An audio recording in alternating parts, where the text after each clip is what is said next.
Hey you, yeah, you, watching this video. Picture this. You're lying in bed at 3 a.m., staring at the ceiling, wondering how you'll ever dig yourself out of the financial hole you've created. Your credit cards are maxed out, your student loans feel like a mortgage, and every month feels like you're drowning just a little bit more. Sound familiar? Well, that was me exactly 1 year and 3 months ago, sitting with $20,000 of debt hanging over my head like a storm cloud that just wouldn't go away. But here's the thing about rock bottom. It gives you a solid foundation to build from. And today, I'm going to share the exact step-by-step plan that helped me go from drowning in debt to completely debt-free in just 12 months. No gimmicks, no get-rich-quick schemes, just a simple system that actually works.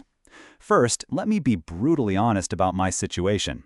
I had $8,000 in credit card debt spread across 3 cards, $7,000 in student loans, $3,000 on a personal loan I took for what seemed like a good idea at the time, and about $2,000 in miscellaneous debts including medical bills and money I owed to family. The minimum payments alone were eating up almost $400 of my monthly income, and I was basically paying interest on interest while the principal barely budged.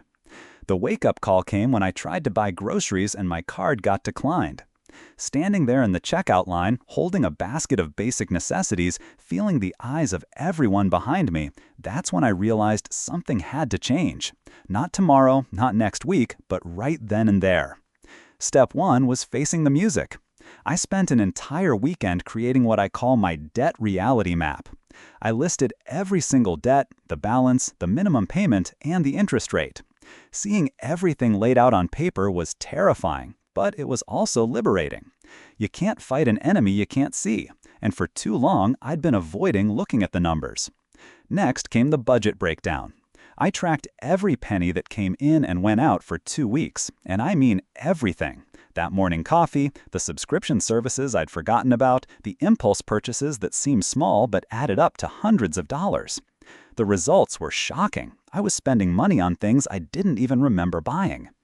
Step 2 was creating my debt elimination strategy. I chose the Avalanche method, paying minimums on everything while throwing every extra dollar at the highest interest rate debt first. Some people prefer the Snowball method where you tackle the smallest balances first for psychological wins, but mathematically, the Avalanche saves more money and interest over time. But here's where most people fail. They try to pay off debt without increasing their income or dramatically cutting expenses. You need both. I called it my squeeze and stretch approach. Squeeze expenses down to the absolute minimum while stretching income as high as possible. On the expense side, I went full minimalist mode. I canceled every subscription I couldn't justify as essential. Netflix, gone. Gym membership, replaced with free YouTube workouts. Dining out, replaced with meal prep Sundays. I switched to a basic phone plan, found cheaper car insurance, and negotiated with service providers for better rates. The grocery budget went from $300 to $150 a month by focusing on simple, nutritious meals and buying generic brands. The income stretch was where things got interesting. I picked up a weekend side job delivering food, which brought in an extra $300 to $400 a month. I sold everything I didn't absolutely need. Old electronics, clothes that didn't fit, books I'd never read again, furniture that was just taking up space. The decluttering process was actually therapeutic and brought in about $1,500 over 3 months. But the real game changer was what I call the every dollar has a job principle. Every single dollar that came into my account had a predetermined purpose before I even earned it.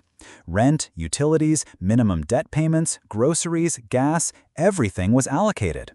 Any money left over went straight to debt. No exceptions, no just this once purchases. I also implemented the envelope system for variable expenses. Cash for groceries, cash for gas, cash for entertainment. When it was gone, it was gone. This eliminated the mindless swiping that had gotten me into trouble in the first place. Month 3 was when I hit my first major obstacle. My car needed repairs that cost $800. The old me would have put it on a credit card. But instead, I picked up extra delivery shifts, sold my gaming console, and asked my boss for overtime hours. It took 6 weeks, but I paid cash for those repairs without adding to my debt. By month 6, something magical started happening. The debt snowball was actually rolling.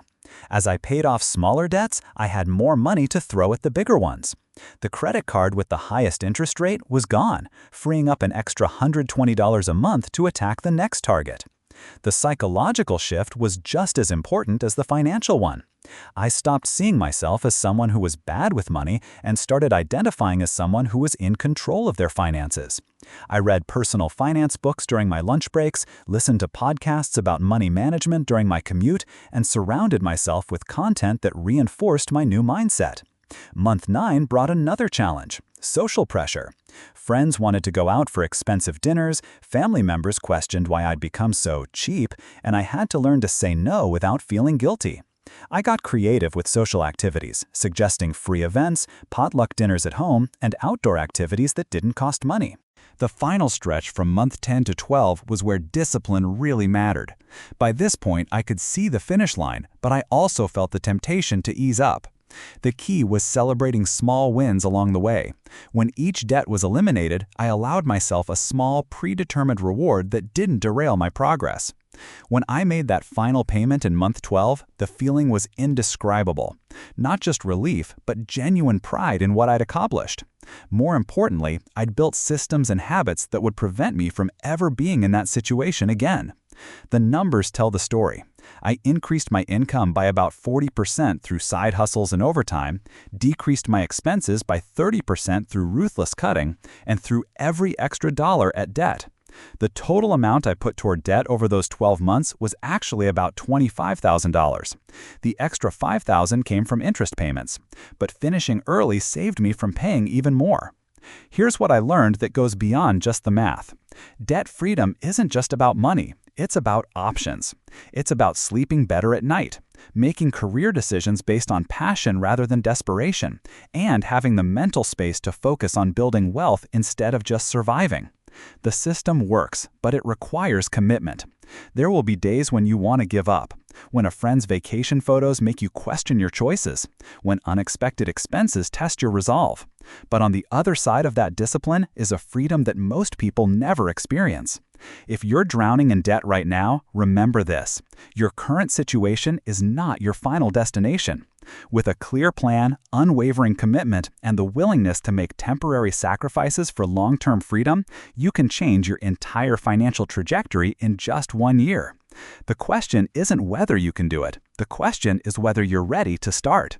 And that's how you go from drowning in debt to financially free in 12 months. Look, if a regular person like me can pull this off, so can you. Hit that subscribe button if you want more no BS money tips that actually work. Like this video if it gave you the motivation you needed, and drop a comment telling me, what's your biggest debt challenge right now? Share this with someone who needs to see it. Sometimes we all need that wake-up call. Your debt-free life is waiting. Let's make it happen.